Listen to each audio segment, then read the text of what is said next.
اگر ہمت کرے پھر کیا نہیں انسان کے بس میں، یہ ہے کم ہمتی تو بے بسی معلوم ہوتی ہے۔ محترم حضرات، آج پوری دنیا میں مسلمانوں کو ظلم کا نشانہ بنایا جا رہا ہے۔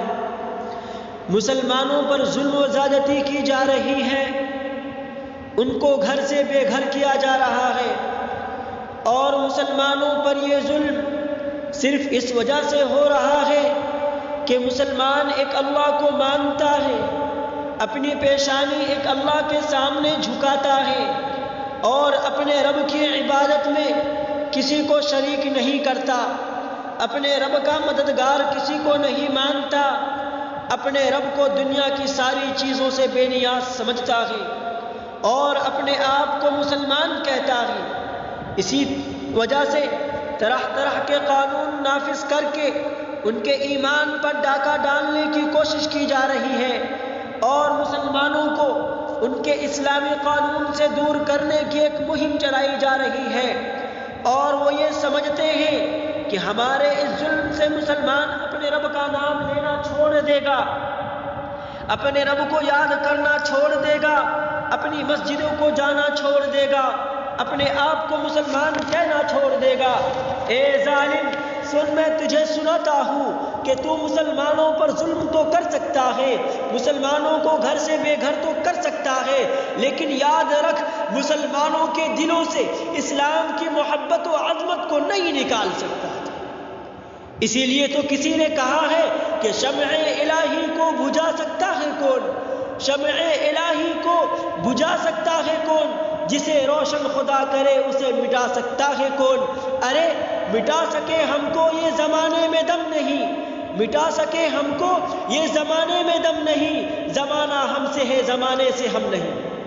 مسلمانوں، وہ ہمیں بارہا کہتے ہیں کہ تمہیں اس ملک میں رہنے کا کوئی حق نہیں ہے، تم پاکستان یا بنگلہ دیش چلے جاؤ، جیسے کہ ہمارے آباء و اجداد نے اس ملک کو آزاد کرنے کے لیے کوئی قربانی ہی نہیں دی ہے۔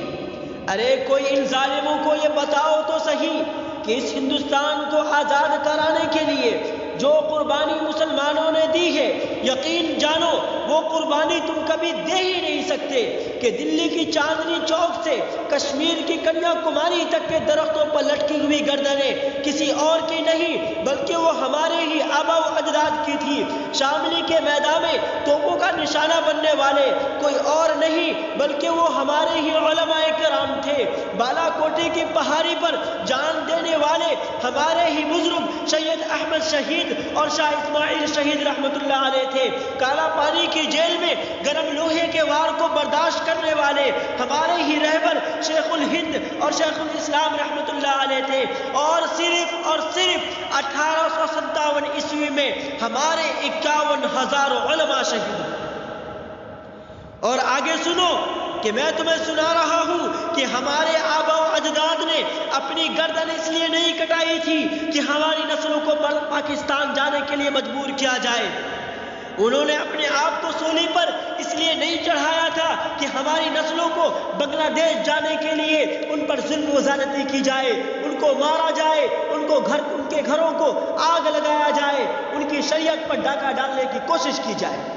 نہیں، یقین جانے ہرگز نہیں، بلکہ انہوں نے قربانی تو اس لیے دی تھی کہ ہماری نسلیں اس پورے دیش میں امن و امان کے ساتھ رہ سکے، ان کی عزتوں پر کوئی ڈاکہ نہ ڈالے، ان کی شریعت میں مداخلت کرنے کی کوئی کوشش نہ کرے، لیکن ان ظالموں نے ہمیں ہی اس دیش سے نکالنے کی باتیں کرنے لگے، اور ہمیں ہی دیش دروہی بتلانے لگے۔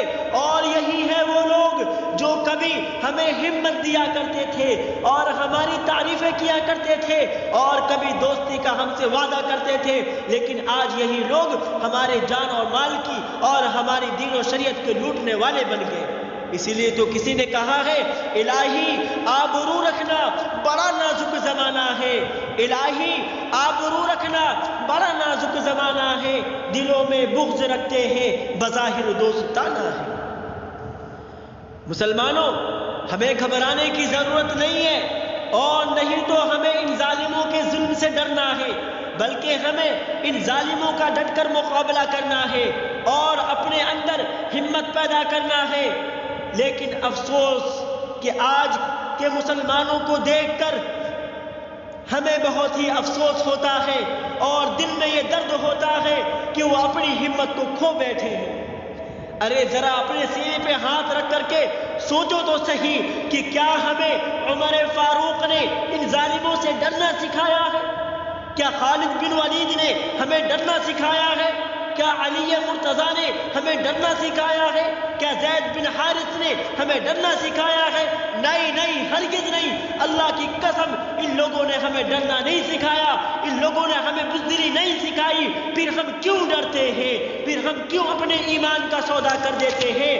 اے لوگوں، تمہیں بہادری سکھلائی ہے، یہ وہ لوگ ہیں جو لوگ تمہیں بہادری سکھلائی ہے۔ یہ لوگ تو ہمیں ظالموں کے ظلم کے سامنے سینہ تان کر کھڑا رہنا سکھلایا ہے اور ہمیں یہ پیغام دیا ہے کہ چاہے تم پر جو ظلم ہو جائے لیکن کبھی ہمت نہ ہارنا، کبھی ان ظالموں کے ظلم کی وجہ سے بزدلی کا شکار نہ ہونا، کبھی ان کے ظلم کی وجہ سے اپنے ایمان کا سودا نہ کرنا، بلکہ ان ظالموں کے سامنے ڈٹے رہنا اور ہمارے ہی طرح ظلم و ستم کے ہر میدان سے فتح حاصل کرنا اور آپس میں اتحاد و اتفاق قائم رکھنا اور دنیا کو یہ بتا دینا کہ مسلمان موت سے ڈرنے والوں کا نام نہیں بلکہ موت کو اللہ کے خاطر گلا لگا لینے والوں کا نام۔ میرے دوستو، ہمیں مضبوطی کے ساتھ اپنے دین پر قائم اور دائم رہنا ہے اور اللہ کے احکام کو استقامت کے ساتھ پورا کرتے رہنا ہے۔ کسی شاعر نے کیا ہی خوب کہا ہے کہ نہ کر تقدیر کا شکوہ مقدر آزماتا جا، نہ کر تقدیر کا شکوہ مقدر آزماتا جا، ملے گی خود بخود منزل قدم آگے بڑھاتا جا۔ بس اللہ پاک سے دعا ہے کہ مسلمانوں پر ہونے والے ظلم و ستم سے مسلمانوں کو نجات عطا فرمائے اور مسلمانوں کے اندر صحابہ والے شوق اور جذبہ عطا فرمائے۔ آمین۔ وما توفیقی الا باللہ۔